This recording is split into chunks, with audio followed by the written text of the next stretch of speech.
Coucou les petits loulous, j'espère que vous allez tous très bien. On se retrouve aujourd'hui pour une nouvelle histoire. Cric-crac, mon histoire commence. Un panda comme les autres.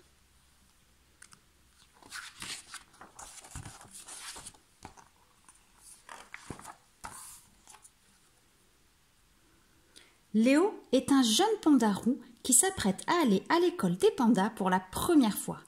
Il est très nerveux. Lui qui n'a pas de frère ni de sœur, il a hâte de se faire de nouveaux amis.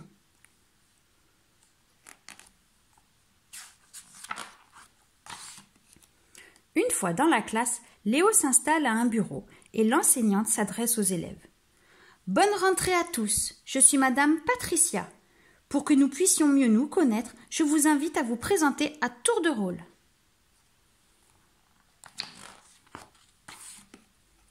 Cependant, quand vient le tour de Léo, tous les pandas se mettent à chuchoter. « Tu as vu, il est roux, il est petit, il a de drôles d'oreilles. » Léo est mal à l'aise. Il n'a pas du tout envie de parler, malgré les encouragements de Madame Patricia. Il se rassoit sur sa chaise.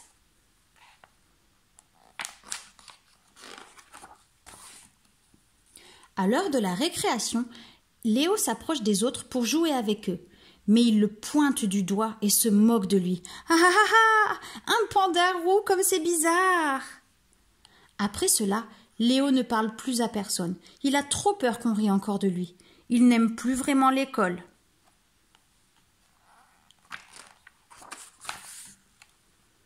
Le soir, quand ses parents lui demandent comment s'est déroulée sa journée, Léo fond en larmes. « Pourquoi les autres pandas se moquent-ils de moi ?» C'est parce qu'ils voient que tu es différent.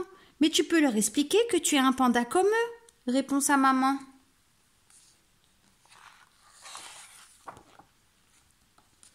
Pourquoi est-ce que je ne suis pas noir et blanc? S'interroge Léo. Maman et papa voulaient très fort avoir un petit panda. Alors, nous sommes allés te chercher quand tu étais un bébé dans un village éloigné. C'est pour ça que tu es d'une autre couleur.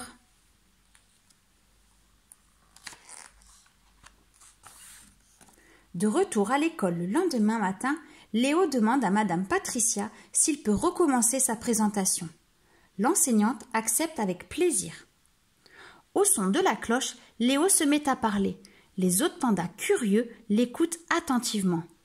Léo explique qu'il vient des hautes montagnes de l'Himalaya et que ses parents l'ont adopté quand il était un tout petit bébé. À la récréation, tous les pandas se réunissent autour de Léo et veulent lui parler. « Est-ce que tu peux te tenir sur ta queue? Est-ce que tu aimes le bambou toi aussi ?» Léo répond aux questions de ses camarades avec joie.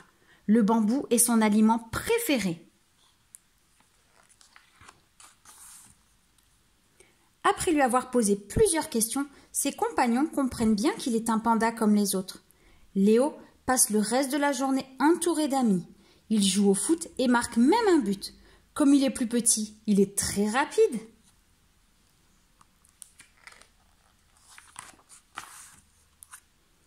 Au moment de se mettre au lit, Léo raconte à ses parents comment il s'est amusé avec toute sa classe aujourd'hui.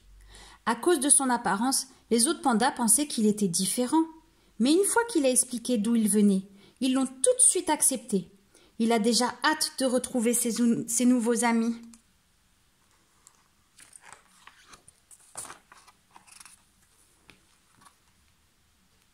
Cric-crac, mon histoire est terminée.